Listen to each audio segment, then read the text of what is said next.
انیسویں تراویح کے چند اہم نکات۔ آج 22ویں پارے کی تلاوت کی گئی۔ سورہ احزاب میں 3 اہم واقعات سے بحث کی گئی ہے۔ ایک غزوہ خندق، دوسرا غزوہ بنو قریظہ، اور تیسرا حضرت زینب رضی اللہ عنہا سے حضور صلی اللہ علیہ وآلہ وسلم کا نکاح، یعنی منہ بولے بیٹے کی طلاق دی ہوئی عورت سے نکاح۔ جنگ احد میں حضور صلی اللہ علیہ وآلہ وسلم کی ایک ہدایت کو نظر انداز کرنے کے سبب جو شکست ہوئی، اس کا اثر عربوں پر یہ پڑا کہ مشرکین، یہود اور منافقین تینوں کی ہمتیں بڑھ گئیں اور وہ سمجھنے لگے کہ مسلمانوں کو ختم کرنا کچھ زیادہ مشکل کام نہیں۔ چنانچہ احد کی جنگ کو 2 مہینے بھی نہیں ہوئے تھے کہ نجد کے ایک قبیلہ نے مدینہ پر چھاپا مارنے کی تیاریاں شروع کر دیں۔ پھر 1 سال بعد تینوں قبیلوں نے حضور صلی اللہ علیہ وآلہ وسلم سے دین سکھانے کے لیے آدمی مانگے۔ حضور صلی اللہ علیہ وآلہ وسلم نے 70 کے قریب مبلغین ان کے قبیلوں میں بھیجے، مگر انہیں دھوکہ دے کر شہید کر دیا گیا، جس پر آپ صلی اللہ علیہ وآلہ وسلم نے 1 مہینہ تک ان قبیلوں کے خلاف قنوت نازلہ پڑھی۔ انہی حالات میں شوال سن 5 ہجری میں عرب کے بہت سے قبائل نے مدینہ پر ایک مشترکہ قوت کے ساتھ حملہ کیا۔ 3-4 ہزار کی بستی پر، جس میں کئی منافقین بھی شامل تھے، 10-12 ہزار کی تعداد نے حملہ کیا۔ اگر یہ حملہ اچانک ہو جاتا تو سخت تباہ کن ہوتا، مگر تحریک اسلامی کے ہمدرد اور متاثرین افراد جو مخالف قبیلوں میں رہتے تھے، آپ صلی اللہ علیہ وآلہ وسلم کو سب کارروائیوں کی اطلاع دیتے رہتے تھے۔ اس لیے حملہ کے کچھ دن پہلے آپ صلی اللہ علیہ وآلہ وسلم نے مدینہ کے 2 طرف خندق کھود ڈالی اور 3000 افراد کے ساتھ جنگ کے لیے تیار ہو گئے۔ یہ خندق جو آپ صلی اللہ علیہ وآلہ وسلم اور مدینہ کے مسلمانوں نے مل کر کھودی، اس کی گہرائی 5 گز تھی، 5 گز، اور چوڑائی اتنا کہ گھوڑا بھی ہو اس کو پھلانگ نہ سکے۔ مدینہ کے 2 طرف یہ خندق کھودی گئی، تیسری طرف مدینہ کا پہاڑ۔ اب وہ ایک بستی جو بسی ہوئی ہے 3-4 ہزار آدمیوں کی، وہ کتنی دور میں آباد ہوگی، وہ خندق کتنی لمبی ہوگی۔ اور یہ خندق حضور نبی کریم صلی اللہ علیہ وآلہ وسلم اور آپ کے اصحاب نے صرف 6 دن میں کھودی، 6 دن کے اندر۔ 5 گز یعنی 15 فٹ گہری کھائی، چوڑائی اتنا جس کو گھوڑا بھی نہ پھلانگ سکے، اور شہر کے 2 کناروں پر۔ یہ کوئی معمولی کام نہیں تھا، جبکہ پتھریلی زمین، اس میں چٹانیں بھی نکلیں جو آپ صلی اللہ علیہ وآلہ وسلم نے خود اپنے دست مبارک سے اس کو توڑا اور کیسر و کسریٰ کے فتح ہونے کی بشارت سنائی، وغیرہ وغیرہ۔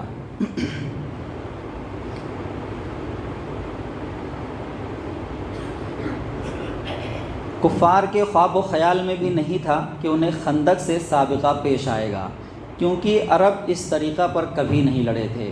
مشرکین عرب کو جاڑے کے زمانے میں لمبے محاصرے کے لیے مجبور ہونا پڑا۔ یہ جو خندق کھودنے کا جو مشورہ دیا، یہ حضرت سلمان فارسی رضی اللہ عنہ نے مشورہ دیا۔ ان کے مشورے پر آپ صلی اللہ علیہ وآلہ وسلم نے عمل کیا۔ اب یہاں پر سورہ آل عمران میں حضور نبی کریم صلی اللہ علیہ وآلہ وسلم کو مخاطب کر کے یہ کہا جا رہا ہے کہ آپ ان سے مشورہ لیتے رہیں۔ تو صرف مشورہ لینے کا حکم دے کر صرف صحابہ کرام کی دلجوئی مقصود نہیں ہے۔ آپ صلی اللہ علیہ وآلہ وسلم نے ان سے مشورہ بھی لیا اور ان کے مشورے پر عمل بھی کیا۔ جنگ احد میں بھی ان کے مشورے پر عمل کیا۔ غزوہ خندق میں حضرت سلمان فارسی رضی اللہ عنہ کے مشورے پر ہی عمل کر کے وہ خندق کھودی گئی۔ تو ہمیں بھی اگر ہم کہیں اللہ تبارک تعالیٰ نے ہمیں کوئی عہدہ، کوئی ذمہ داری دی ہوئی ہے، تو ہمارے نیچے جو لوگ ہیں ہمارا ایک فرض بنتا ہے کہ ہم ان سے مشورہ کریں۔ ایسا کرنے سے جو لوگ ہیں نا وہ جڑے رہیں گے، جو لوگ ہیں وہ جڑے رہیں گے، ٹوٹیں گے نہیں۔ 25 دن سے زیادہ محاصرہ جاری رہا، کچھ تو محاصرے کی طوالت، کچھ حضور صلی اللہ علیہ وآلہ وسلم کی جنگی تدبیریں، اور پھر ایک رات اللہ نے ایسی آندھی چلائی کہ تمام خیمے اکھڑ گئے اور کوئی ان میں سے نہ ٹھہر سکا۔ جتنی بھی جنگیں ہوئی ہیں اللہ تبارک تعالیٰ کی مدد ہر جنگ میں بالکل کھلے طور پر، جس کو ہر بشر دیکھ سکتا ہے اور سمجھ سکتا ہے، اور اللہ تبارک تعالیٰ نے اس کو بتلایا بھی ہے۔ اور سب سے اہم بات یہ ہے کہ جتنی بڑی جنگیں ہوئی ہیں سب کا تبصرہ اللہ تبارک تعالیٰ قرآن مجید میں کر رہے ہیں۔ تو قرآن میں اس کا تبصرہ، اس کا ذکر کرنے کا مقصد کیا ہے؟ قصہ گوئی کہ ایک جنگ ہوئی تھی، اس میں ایسا ہوا تھا، قصہ گوئی مقصد نہیں ہے۔ کہ اگر اللہ تبارک تعالیٰ ہمیں یہ سبق دینا چاہتے ہیں کہ اگر آپ آئندہ پھر کبھی اگر ایسے حالات آئیں تو تمہیں اس کے لیے تیار رہنا ہے، یہ تدبیریں کرنی ہے، ایسا کام کرنا ہے۔ آپ جب اپنے آپ کو نکال کر میدان میں لا کر کھڑا کر دو گے، پھر اس کے بعد انشاءاللہ اللہ کی مدد ضرور آئے گی۔ غزوہ حنین کے موقع پر، فتح مکہ کے موقع پر، جنگ بدر کے موقع پر، غزوہ خندق کے موقع پر، ہر موقع پر اللہ تبارک تعالیٰ کی مدد، فرشتوں کا ذکر، فرشتوں کا ذکر بدر کے میدان میں، غزوہ حنین کے موقع پر فرشتوں کا ذکر کہ ہم نے جو ہے فرشتے اتارے۔ تو ہم بھی اگر ایسے حالات پیش آئیں، سورہ انفال اور سورہ توبہ میں ہمیں یہی بتلایا گیا ہے کہ جب بھی حالات اس قدر خراب ہوں تو دبک کر ہمیں گھر میں نہیں بیٹھ جانا ہے، مظلوم بن کر نہیں رہنا ہے، بلکہ ہمیں ڈٹ کر مقابلہ کرنا ہے، ڈٹ کر مقابلہ کرنا ہے اور جم جانا ہے، کھڑے ہو جانا ہے۔ اس کے بعد پھر اللہ کی مدد آئے گی۔ پیچھے رہ جانے والوں کے لیے، گھر میں بیٹھ جانے والوں کے لیے کوئی مدد کا وعدہ نہیں ہے۔ مدد کا وعدہ ان کے لیے ہے جو ڈٹ گئے، جنہوں نے اپنے قدم جما لیے۔ پیٹھ پھیر کر بھاگنے والوں کے لیے تو سخت وعید ہے۔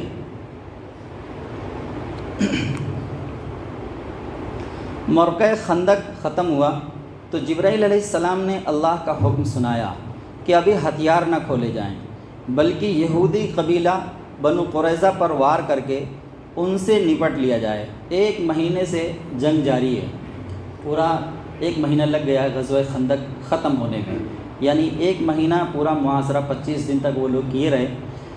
اور اس کے بعد ابھی فوراً یہ حکم دیا جا رہا ہے کہ ابھی ہتھیار نہ اتارے جائیں، بلکہ بعض مدینہ کے اندر ہی ایک قبیلہ رہتا تھا یہودیوں کا، بنو قریظہ، جس سے آپ صلی اللہ علیہ وآلہ وسلم کا معاہدہ تھا۔ لیکن جب انہوں نے یہ دیکھا کہ ایک بڑی فوج مدینہ پر حملہ آور ہے جس کی تعداد 10-12 ہزار ہے، تو ان کو اب یہ لگا کہ اب تو مدینہ ختم ہو گیا۔ تو یہودی جو ہے نا ہمیشہ چال باز واقع ہوئے ہیں۔ یہ موقع پرست قوم ہے، جدھر دیکھتی ہے پلڑا بھاری ہے ادھر یہ چلے جاتے ہیں۔ تو انہوں نے جب یہ دیکھا کہ اب تو مسلمان یہاں سے ختم ہو جائیں گے، مٹ جائیں گے، تو بنو قریظہ کے لوگ بھی ان کے ساتھ مل گئے اور جا کر ان سے مسلمانوں سے لڑنا شروع کیا۔ اس لیے جو ہے اللہ تبارک تعالیٰ کی طرف سے حکم ہوا کہ ابھی ہتھیار نہ کھولے جائیں۔ انہوں نے بدعہدی کی ہے، اس لیے فوراً ان سے بھی نپٹ لیا جائے، کیونکہ انہوں نے غداری کی تھی۔ چنانچہ فوراً ہی مسلمان ان کے علاقوں میں پہنچ گئے اور یہودیوں کے مقرر کردہ ثالث حضرت سعد بن معاذ رضی اللہ عنہ کے فیصلے کے مطابق ان کے تمام مردوں کو قتل کر دیا گیا اور عورتوں اور بچوں کو غلام بنا لیا گیا۔ یعنی حضرت سعد بن معاذ رضی اللہ عنہ یہ تھے تو مسلمان، لیکن یہودیوں نے ان کو ہی اپنا ثالث بنایا کہ یہ جو ہمارے لیے فیصلہ کر دیں گے ہم ان کو اس کو مان لیں گے، اور انہی کے فیصلہ کے مطابق یہ چیزیں عمل میں آئیں۔ جنگ احد سے جنگ خندق تک کا 2 سال کا تمام عرصہ سخت بحرانی زمانہ تھا، مگر اس میں معاشرہ کے استحکام اور اصلاح کا کام جاری رہا۔ چنانچہ مسلمانوں کے نکاح اور طلاق کے قوانین اسی زمانے میں مکمل ہوئے، وراثت کا قانون نازل ہوا اور شراب اور جوئے کو حرام کیا گیا، اور دوسرے بھی کئی پہلوؤں کے متعلق قوانین نازل ہوئے۔ اس سلسلہ کا ایک اہم مسئلہ جو اصلاح کا تقاضا کر رہا تھا وہ منہ بولے بیٹے کا مسئلہ تھا، جسے لوگ اصلی بیٹے جیسا سمجھتے تھے۔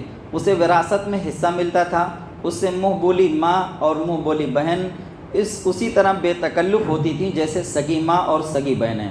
اسی طرح اگر وہ مر جائے یا اپنی بیوی کو طلاق دے دے تو اس کی بیوی سے منہ بولا باپ شادی نہیں کر سکتا تھا۔ یہ باتیں قدم قدم پر قرآن کے قوانین سے ٹکراتی تھیں جو اللہ نے سورہ نساء اور سورہ بقرہ میں نکاح، طلاق اور وراثت کے متعلق اتارے ہیں۔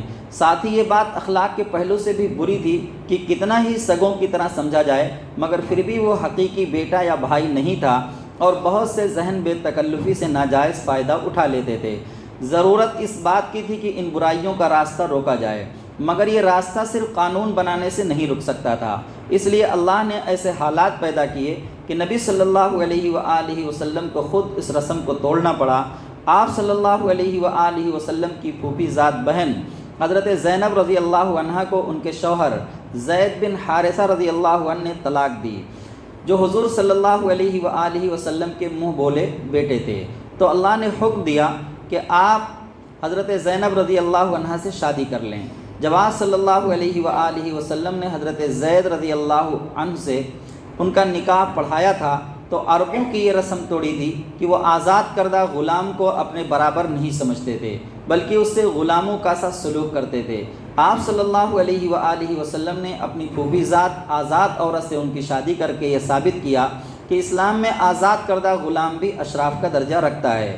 اب اللہ نے چاہا کہ اس رسم کو بھی توڑیں اور منہ بولے بیٹے کو اصل بیٹا نہ سمجھا جائے۔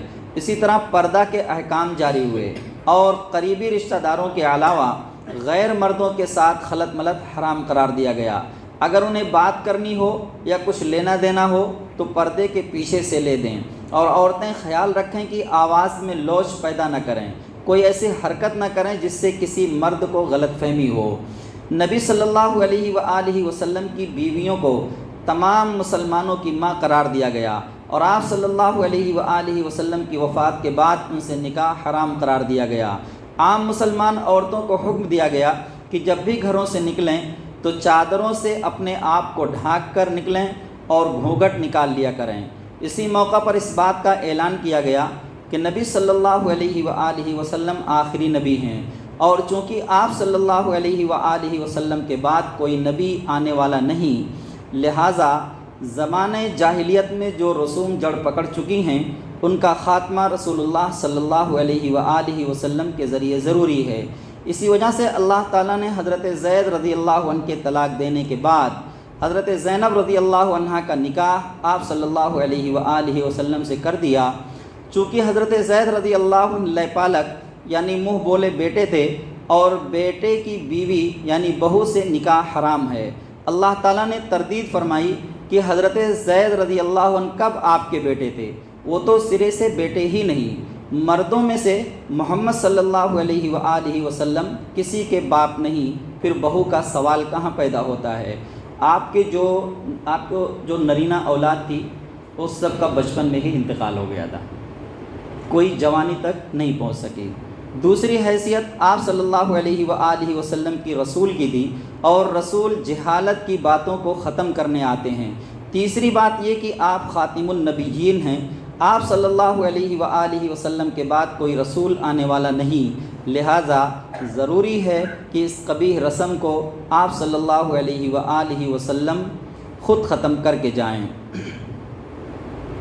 اس صورت کے اندر اللہ تبارک تعالیٰ نے پردے کا بالکل واضح حکم نازل فرمایا ہے، جیسے کہ ابھی ہمارے مطالعے میں بات آئی کہ نبی صلی اللہ علیہ وآلہ وسلم کی بیویوں کو عام مسلمان نبی صلی اللہ علیہ وآلہ وسلم کی بیویوں کو اور بیٹیوں کو اور عام مسلمان عورتوں کو حکم دیا گیا کہ جب بھی گھروں سے نکلیں تو چادروں سے اپنے آپ کو ڈھانک کر نکلیں اور گھونگھٹ نکال لیا کریں۔ یا ایھا النبی قل لازواجک و بناتک و نساء المؤمنین یدنین علیہن من جلابیبہن، یعنی اپنے چہرے پر اپنی چادروں کو لٹکا لیا کریں، گھونگھٹ نکال لیا کریں۔ یہ جو ہمارا مروجہ نقاب جسے ہم حجاب کہتے ہیں، جو ہماری بچیاں جو ہے پہنتی ہیں اسکارف، کہ وہ سر اور یہ سینہ ہونا تو ڈھانک لیتا ہے، جیسی ضرورت ہے وہ نیچے کی ضرورت کو پوری کرتا ہے وہ، لیکن چہرہ پورا کھلا رہتا ہے، اور کچھ اس انداز میں اس کو ڈیزائن کیا جاتا ہے، باندھا جاتا ہے کہ وہ جو ہے بجائے ڈھانکنے کے اور نمایاں کر کے دکھلاتا ہے چہرے کو، شکل کو، دیکھا ہے ہم نے۔ اور بہت زیادہ میک اپ کر کے، یہ کیا بولتے ہیں وہ جو ہونٹ میں لگاتے ہیں، لپسٹک وغیرہ لگا کر اور میک اپ کر کے، اس کے بعد پھر جو ہے اس اسکارف کو باندھ کر باہر نکلا جاتا ہے، تو وہ یہ سمجھتی ہے کہ ہم نے پردہ کر لیا، تو اصل پردہ یہ ہے نہیں، یہ پردے کے ساتھ مذاق ہے۔ یہ جو حکم یہاں پر اللہ تبارک تعالیٰ نے دیا ہے کہ یدنین علیہن من جلابیبہن، اپنے چہرے پر چادروں کو لٹکا لیا کریں، تو کیا یہ حکم یہاں پر پورا ہو رہا ہے اس اسکارف سے؟ پورا ہو رہا ہے؟ نہیں پورا ہو رہا ہے۔ ایسا لگتا ہے کہ جیسے اللہ کے حکم کا ہم مذاق اڑا رہے ہیں۔ جب بھی ہم اس طرح کا کوئی کام کرتے ہیں، جن کاموں میں ہم نے اس طرح کا عمل کیا ہے، تو دشمنوں کی طرف سے رکاوٹیں کھڑی ہوئی ہیں۔ نماز کا مسئلہ لے لیں، کسی نے پڑھا کسی نے نہیں پڑھا، کم تعداد پڑھنے والوں کی ہے، زیادہ تعداد چھوڑنے والوں کی ہے۔ ان کو ایسا لگا کہ مسلمانوں کا کام تو اس کے بغیر بھی چل جائے گا، جہاں چاہتے ہیں وہاں رکاوٹ کھڑی کر دیتے ہیں، ہے نا۔ داڑھی کا مسئلہ ہے، کسی نے رکھا کسی نے نہیں رکھا، زیادہ کسی نے چھوٹی رکھا کسی نے بڑی رکھا، زیادہ تعداد نہ رکھنے والوں کی ہے، کم تعداد رکھنے والوں کی ہے۔ ان کو ایسا لگا کہ مسلمان کا کام اس کے بغیر بھی چل جائے گا، تو آپ کو آفس میں آنے کے لیے منع کیا جانے لگا کہ بھائی آپ داڑھی رکھ کر آفس میں نہیں آ سکتے۔ ایک قوم اسی ملک میں ہمارے ساتھ رہتی ہے، ان کو داڑھی رکھ کر جہاں وہ جس ڈپارٹمنٹ میں جانا چاہیں، یہاں تک کہ فوج اور پولیس میں بھی اگر وہ رہنا چاہیں، اونچے عہدوں پر رہنا چاہیں، ان کے لیے کوئی رکاوٹ نہیں ہے، کیونکہ انہوں نے اپنے آپ کو ایسا بنا کر رکھا ہے، ویسا ڈھال کر رکھا ہے۔ وہ سمجھنے والے سمجھ رہے ہیں کہ یہ ان کو اگر ہم چھیڑیں گے تو یہ اس کے لیے مانیں گے نہیں، ان کے لیے کوئی رکاوٹ نہیں ہے، آپ کو روک دیا جا رہا ہے، کیونکہ ہم نے مذاق بنایا ہوا ہے۔ ہم کو ایسا لگتا ہے جیسے ہمارے نبی کے چہرے سے ہم کو محبت ہی نہیں ہے۔ ہم داڑھی ناپنے لگ جاتے ہیں کہ اتنی رکھنا درست ہے، اتنی رکھنا درست ہے۔ میں یہ کہتا ہوں میرے نبی نے جیسی رکھی ہے ویسی رکھو۔ کیا آپ کے اپنے نبی کے چہرے سے ہم کو محبت نہیں ہے؟ بتائیے، ہے کہ نہیں ہے؟ تو ہمارے نبی نے کیسی رکھی تھی؟ جیسی رکھی تھی ویسی رکھ لو، اس میں کسی ناپنے اور یہ سب کرنے کی کیا ضرورت؟ نبی نے جیسی رکھی ویسا چہرہ بنا لو بس، اور اللہ سے کہو کہ اللہ صورت لے کر آیا ہوں تو اس کو حقیقت میں تبدیل کر دے۔ وہی معاملہ ہمارے یہاں نقاب کا بھی ہے، کسی نے رکھا کسی نے پہنا کسی نے نہیں پہنا تو کسی نے اس طریقے سے پہنا۔ بعض ہماری خواتین ایسی ہیں، آپ ہی مارکیٹ میں جائیں دیکھیں کہ انہوں نے کالا کپڑا ایسا لگتا ہے جیسے مسلمانوں کا ڈریس بنا لیا ہے کہ مسلمان عورت گھر سے نکلے تو ایک کالا جبہ لٹکا لے۔ ایسی بدحواسی کی حالت میں وہ گھومتی رہتی ہیں کہ وہ کالا کپڑا تو ان کے بدن پہ چڑھا رہتا ہے مگر سر پہ دوپٹہ تک نہیں رہتا، وہ دوپٹہ کندھے میں لٹک رہا ہوتا ہے۔ ٹھیلا لگا ہوا ہے، کھڑی ہیں وہاں پر، اٹھا کر جوس پی رہی ہیں، کھا رہی ہیں، وہ مطلب عجیب سی حرکتیں۔ سمجھ میں نہیں آتا ہے کہ یہ مسلم معاشرہ ہے، ایسے مسلمانوں کو رہنا چاہیے؟ تعجب ہوتا ہے۔ پوری مارکیٹ عورتوں سے بھری ہوئی رہتی ہے، اب مردوں کے لیے چلنا مشکل ہے۔ ابھی 10 دن تو کیا حالت رہے گی ہم اور آپ اندازہ لگا سکتے ہیں، دیکھ ہی رہے ہیں۔ تو یہ مسلم سماج اور مسلم معاشرہ ایسا نہیں ہونا چاہیے۔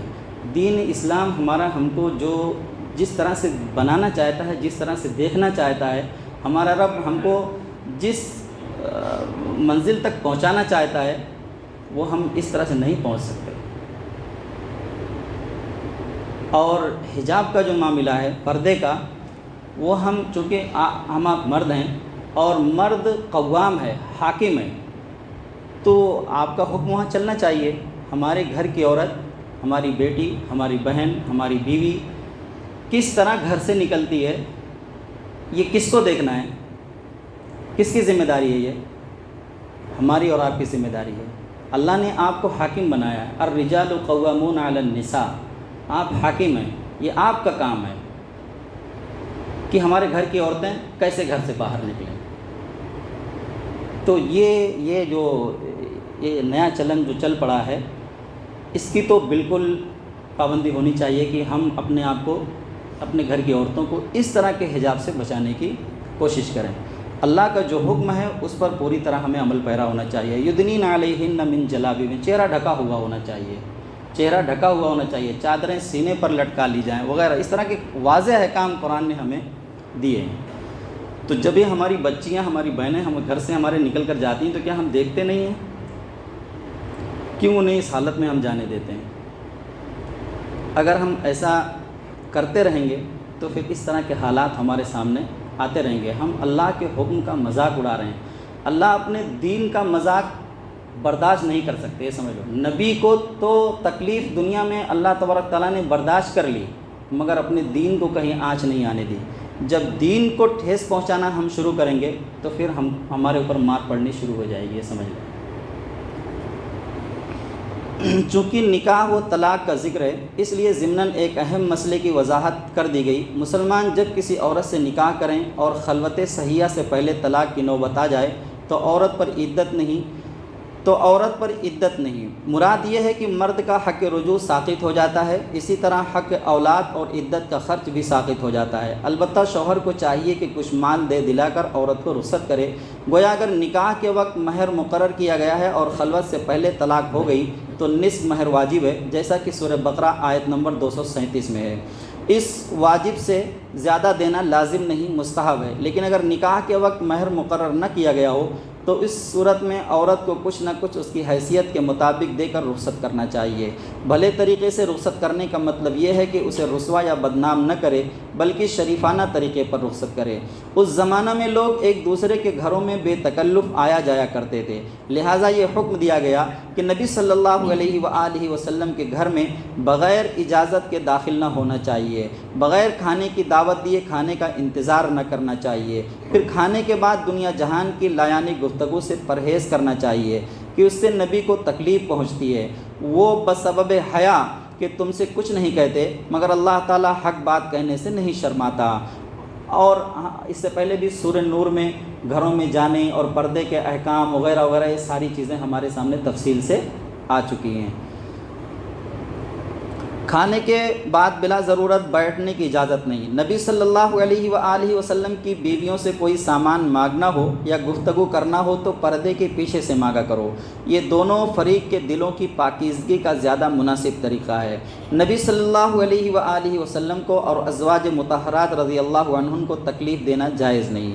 نیز نبی صلی اللہ علیہ وسلم کی وفات کے بعد ان کی ازواج سے نکاح کرنا تمام مسلمانوں کے لیے حرام ہے۔ البتہ گھروں میں آنے کے لیے قریبی رشتہ داروں، گھریلو عورتوں اور نوکروں کے لیے کوئی مضائقہ نہیں ہے، جس کی تفصیل سورہ نور میں موجود ہے کہ کون آ سکتا ہے اور کون نہیں آ سکتا ہے، یہ تک قرآن نے بتلا دیا ہے۔ کفار و مشرکین اور منافقین نبی صلی اللہ علیہ وآلہ وسلم کو بدنام کرنے کی کوشش کرتے رہتے تھے، مگر اللہ تعالیٰ نے واضح فرما دیا کہ دنیا کچھ بھی کہے، مگر نبی صلی اللہ علیہ وسلم کا مرتبہ یہ ہے کہ خود خدا اپنی طرف سے ان پر درود بھیجتا ہے۔ فرشتے دن رات آپ کے حق میں دعائیں کرتے رہتے ہیں، اور اہل ایمان کو بھی چاہیے کہ وہ اپنے نبی صلی اللہ علیہ وآلہ وسلم سے غائب درجہ محبت رکھیں، ان کے گرویدہ ہو جائیں، ان کی مدح و ثنا کریں اور ان پر درود و سلام بھیجا کریں۔ ابھی اس وقت ہم لوگ ایک مرتبہ ابھی درود و سلام حضور نبی کریم صلی اللہ علیہ وسلم پر بھیجتے ہیں۔ اللہم صلی علی سیدنا محمد وعلی آل سیدنا محمد وبارک وسلم، اور دل و جان سے ان کا ساتھ دیں۔ جو لوگ خدا اور رسول کو اذیت دیتے ہیں ان پر دنیا اور آخرت میں اللہ نے لعنت فرمائی ہے، اس لیے ان کے لیے رسوا کن عذاب ہے۔ حضور نبی کریم صلی اللہ علیہ وآلہ وسلم کا نام نامی، اسم گرامی، جب ہم ایک مجلس میں، یعنی کسی مجلس میں جب ہم پہلی مرتبہ سنیں تو پہلی مجلس میں ایک مرتبہ آپ صلی اللہ علیہ وآلہ وسلم پر، یعنی جیسا بھی ہم اس مجلس میں بیٹھے ہیں، آپ کا نام آیا تو ایک مرتبہ آپ صلی اللہ علیہ وآلہ وسلم پر درود پڑھنا ہمارے لیے واجب ہے، واجب۔ اور آپ نے جو وہ تین حضرت جبرائیل علیہ السلام نے جو بددعائیں کی تین ممبر پر چڑھتے ہوئے، اس میں سے ایک بددعا یہ بھی ہے کہ اگر آپ کا نام نامی اس میں گرامی کوئی سنے اور آپ پر درود نہ بھیجے تو اس پر اللہ کی لعنت ہو۔ کیسا ہے پیارا ہمارا نبی، ہم اندازہ اس طرح سے نہیں لگا سکتے۔ ان کی قربانیوں کو دیکھیں، ہمارے لیے ان کی تڑپ کو دیکھیں، ان کی محبت کو دیکھیں، ان کی شفقت کو دیکھیں، اس کو الفاظ میں نہیں ڈھالا جا سکتا کس طرح سے وہ ہمارے لیے تڑپتے تھے۔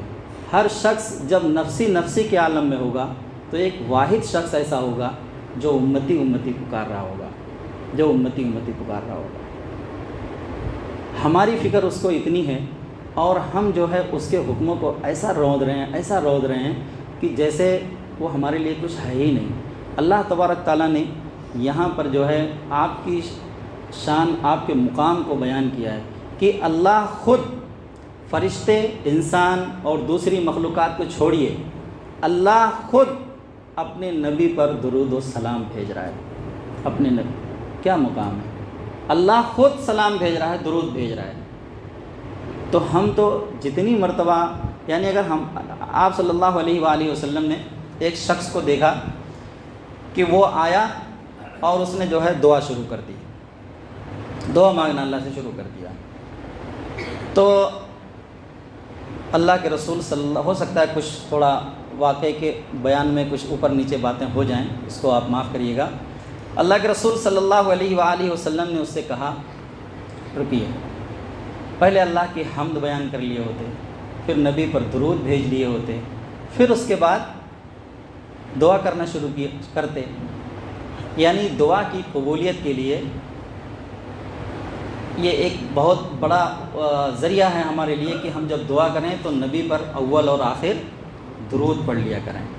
ایک دوسری حدیث میں یوں بات آتی ہے کہ اگر دعا کی جائے اور اس میں درود نہ پڑھا جائے تو وہ دعا معلق رہتی ہے، لٹکی رہتی ہے بیچ میں، وہ قبولیت کی منزل تک نہیں پہنچ پاتی۔ تو ہم جب بھی دعا کے لیے ہاتھ اٹھائیں تو سب سے پہلے اللہ کی حمد بیان کریں، اس کی تعریف بیان کریں، آقا صلی اللہ علیہ وآلہ وسلم پر درود و سلام پڑھیں، اور پھر اس کے بعد اللہ سے جو ہماری درخواست کرنی ہے وہ درخواست ہم کریں۔ اور ایک حدیث ہے کہ اگر ایک صحابی نے پوچھا کہ ہم درود کتنا پڑھیں، وہ ہوتے ہوتے بات یہاں تک پہنچتی ہے کہ اگر ہم ہاتھ اٹھا کر صرف درود ہی پڑھتے رہیں تو اللہ کے رسول صلی اللہ علیہ وسلم نے کہا کہ اگر ایسا ہو جائے تب تو پھر اللہ آپ کی ہر ضرورت کو پورا کر دے۔ یعنی ہم دعا کرنے کے لیے ہاتھ اٹھائیں، ہمارے دل میں ہماری ہزار خواہشیں ہیں اللہ سے مانگنے کی، اور ان خواہشوں کو ہم اپنی زبان پر نہ لا کر صرف آقا صلی اللہ علیہ وآلہ وسلم پر درود پڑھتے رہیں تو نبی صلی اللہ علیہ وسلم کہہ رہے ہیں تو پھر اللہ آپ کی ہر ضرورت کو پوری کر دے گا۔ لیکن ایسا ہوتا نہیں ہے، لیکن ایسا ہوگا نہیں، کیونکہ تسلی نہیں ہوتی ہے بنا مانگے، ایسا ہو نہیں پاتا ہے۔ اگر ہم ایسا کر لیں تو اللہ ہمارے لیے ایسا کر دے گا۔ تو پتہ اس سے یہ چلتا ہے کہ اگر ہم تکلیف میں ہوں، ہم پریشانی میں ہوں، ہم مصیبت میں ہوں تو ہمیں زیادہ سے زیادہ درود شریف پڑھنا چاہیے۔ اس سے ہماری تکلیفیں، ہماری پریشانیاں، ہماری مصیبتیں دور ہو جاتی ہیں۔ یہ ہے ہمارا نبی، ایسے ہیں ہمارے آقا صلی اللہ علیہ وآلہ وسلم۔ اس سے بڑی بات اور کیا ہو سکتی ہے کہ اللہ خود ان پر درود و سلام بھیج رہا ہے نا؟ تو پہلی مجلس میں بیٹھ کر پہلی مرتبہ آپ کا نام سن کر درود پڑھنا واجب ہے، اور اگر ہم نہیں پڑھتے ہیں تو پھر اللہ کے رسول نے کہا کہ وہ شخص بہت ہی شقی القلب ہے، اور ایسے شخص پر ممبر پر چڑھتے ہوئے جبرائیل امین نے بددعا کی، اور آپ صلی اللہ علیہ وآلہ وسلم نے اس بددعا پر آمین کہی ہے۔ اس لیے میں تو یہ کہتا ہوں جتنی بار آپ صلی اللہ علیہ وآلہ وسلم کا نام آئے اتنی مرتبہ ہمارے لب ہل جانا چاہیے، فوراً ہم درود و سلام بھیجیں آپ صلی اللہ علیہ وآلہ وسلم پر۔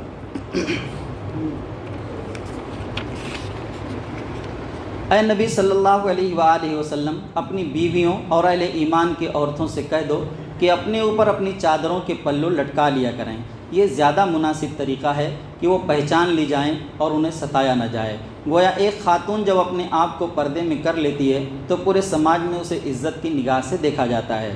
سادہ اور حیادار لباس میں دیکھ کر ہر دیکھنے والا یہ جان لیتا ہے کہ یہ شریف اور باعظمت خواتین ہیں، آوارہ اور کھلاڑی نہیں ہیں کہ کوئی بد کردار انسان ان سے اپنے دل میں تمنا پوری کرنے کی امید کر سکے، ان کو چھیڑنے کی جرات کر سکے۔ سورہ فاطر مکہ میں نازل ہوئی، فرمایا کہ لوگو تم پر جو اللہ کے احسانات ہیں انہیں یاد رکھو۔ کیا اللہ کے سوا کوئی اور بھی خالق ہے جو تمہیں آسمان اور زمین سے رزق دیتا ہو؟ اس کے سوا کوئی معبود نہیں۔ آخر تم کہاں سے دھوکہ کھا رہے ہو کہ خدا کی دی ہوئی نعمتوں سے فائدہ اٹھاؤ اور بندگی کسی اور کی بجا لاؤ؟ یہ کھلی احسان فراموشی ہے۔ اور اے نبی صلی اللہ علیہ وآلہ وسلم، اگر تمہیں یہ جھٹلاتے ہیں تو تسلی رکھو، تم سے پہلے بہت سے رسول جھٹلائے جا چکے ہیں، سارے معاملات اس کی طرف رجوع ہونے والے ہیں۔ لوگو اللہ کا وعدہ آخرت برحق ہے۔ دنیاوی زندگی تمہیں دھوکہ میں نہ رکھے کہ بعد میں کوئی زندگی، کوئی حساب کتاب نہیں یا خدا کا وجود نہیں، وہی وہ رسالت کی حقیقت نہیں، اور سب سے بڑا دھوکے باز شیطان تمہیں اللہ کے بارے میں دھوکے میں نہ رکھے۔ شیطان تو تمہارا دشمن ہے، تم بھی اسے اپنا دشمن سمجھو۔ وہ تو اپنے پیرووں کو اس لیے بلا رہا ہے کہ سب کو جہنمی بنا دے۔ خدا کی قدرت یہ ہے کہ اس نے دن رات کا سلسلہ جاری فرمایا، چاند سورج مسخر کیے، یہ سب کچھ ایک مقررہ وقت تک چلتا رہے گا۔ خدا ہی تمہارا حقیقی رب ہے۔ خدا کے علاوہ جن کو تم پکارتے ہو وہ گٹھلی کے چھلکے کے بھی مالک نہیں۔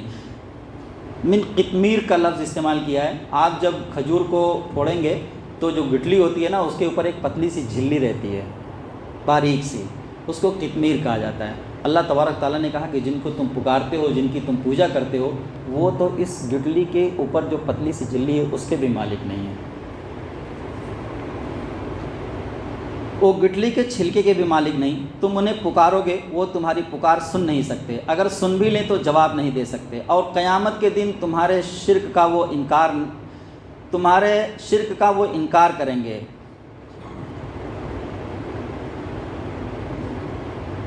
حقیقت حال کی ایسی خبر خدا کے علاوہ کوئی نہیں دے سکتا۔ تم سب کے سب اللہ کے محتاج ہو۔ اللہ غنی ہے، خدا چاہے تو تمہاری جگہ دوسروں کو لے آئے، یہ اللہ کے لیے کچھ بھی مشکل نہیں ہے۔ کوئی کسی کا بوجھ نہیں اٹھائے گا۔ اگر کوئی بوجھل ہو اور قریبی رشتہ دار کو بوجھ اٹھانے کے لیے پکارے گا، تب بھی وہ اس کا بوجھ کچھ بھی نہ اٹھا سکے گا۔ اللہ تبارک تعالیٰ نے سورہ عبس کے اندر اس کا نقشہ کھینچا ہے اور قریب ترین رشتہ داروں کو گنا کر وہاں پر فرمایا ہے کہ یہ سب بھی وہاں پر منہ پھیر لیں گے۔ وَأُمِّهِ وَأَبِيهِ وَصَاحِبَتِهِ وَبَنِيهِ لِكُلِّ امْرِئٍ مِّنْهُمْ يَوْمَئِذٍ شَأْنٌ يُغْنِيهِ۔ نبی تو انہی کو متنبع کرتے ہیں جو خدا کو دیکھے بغیر ڈرتے ہیں، نماز پڑھتے ہیں۔ جو پاکیزگی اختیار کرتا ہے وہ اپنی بھلائی کے لیے کرتا ہے۔ سب کو اللہ کی طرف جانا ہے۔ اندھے اور آنکھ والے برابر نہیں ہو سکتے، نہ ہی اندھیرا اور روشنی یکساں ہے۔ ٹھنڈک اور دھوپ، زندہ اور مردے برابر نہیں۔ اللہ جسے چاہتا ہے سنواتا ہے۔ اور اے نبی صلی اللہ علیہ وآلہ وسلم، آپ ان لوگوں کو نہیں سنا سکتے جو قبروں میں دفن ہیں، آپ تو صرف خبردار کرنے والے ہیں۔ فرمایا کہ جنہوں نے انکار کیا ان کے لیے جہنم کی آگ ہے، نہ تو وہ جہنم میں مریں گے نہ عذاب کم ہوگا۔ ہم انکار کرنے والوں کو ایسی ہی سزا دیتے ہیں، وہ وہاں چیخیں گے، اے ہمارے رب ہمیں یہاں سے نکال، اب ہم پہلے جیسے کام نہ کریں گے بلکہ اچھا عمل کریں گے۔ ان سے کہا جائے گا، کیا ہم نے تمہیں اتنی عمر نہ دی تھی کہ سمجھداری کے ساتھ سبق لیتے، اور تمہارے پاس تو ڈرانے والا بھی آیا تھا۔ اب مزہ چکھو، ظالموں کا کوئی مددگار نہیں ہوتا۔ زمین و آسمان کے خفیہ راز اللہ ہی جانتا ہے، وہ سینوں کے راز تک جانتا ہے۔ اس نے تم کو زمین میں خلیفہ بنایا ہے، جو انکار کرے گا اس کا وبال اسی پر ہے۔ کافروں کا کفر رب کی ناراضگی بڑھاتا ہے، خسارے میں اضافہ کرتا ہے۔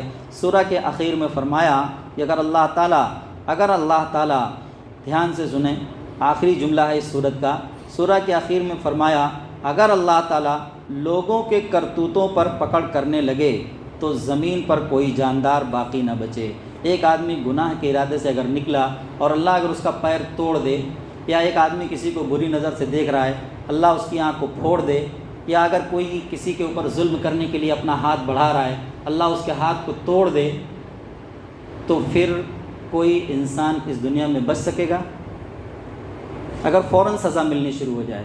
اللہ تبارک تعالیٰ کہتے ہیں کہ یہ تھوڑی بہت جو پریشانیاں، جو مصیبتیں تم پر آتی ہیں، یہ تو بہت زیادہ معاف کر دینے کے بعد تمہارے اپنے عمل کا نتیجہ ہیں، اور بہت زیادہ معاف کر دینے کے بعد وما اصابکم من مصیبت فبما کسبت ایدیکم ویعفو عن کثیر، اور بہت زیادہ معاف کر دیتا ہوں، نظر انداز کر دیتا ہوں، اس کو تو گنتا بھی نہیں۔ اللہ تبارک تعالیٰ کہہ رہے ہیں پھر بھی اتنی پریشانیاں ہیں کہ ہر شخص پریشانی میں ڈوبا ہوا ہے، کوئی یہ کہہ ہی نہیں سکتا کہ مجھے آج یہ پریشانی، یہ تکلیف نہیں ہے۔ اگر فوراً پکڑ ہونے لگ جائے، پورا کا پورا برابر سرابر اگر اللہ کرنے لگ جائیں، تب کیا ہوگا؟ ایک قدم چلنا ہمارے لیے مشکل ہے پھر تو۔ لیکن یہ اللہ کا کرم ہے کہ لوگوں کو ایک مقررہ وقت تک مہلت دیتا ہے، جب ان کا وقت پورا ہوگا تو اللہ اپنے بندوں کو دیکھ لے گا کہ ان کے ساتھ کیسا سلوک کرنا چاہیے۔ 19ویں تراویح کا بیان ختم ہوا۔ اللہ تعالی ہم سب کو قرآن پڑھنے، اس کو سمجھنے اور اس پر عمل کرنے کی توفیق عطا فرمائے۔ ربنا تقبل منا انک انت السمیع العلیم وتب علینا انک انت التواب الرحیم۔ صلی اللہ تعالی علی خیر خلقہ محمد وعلی آلہ واصحابہ اجمعین برحمتک یا ارحم الراحمین۔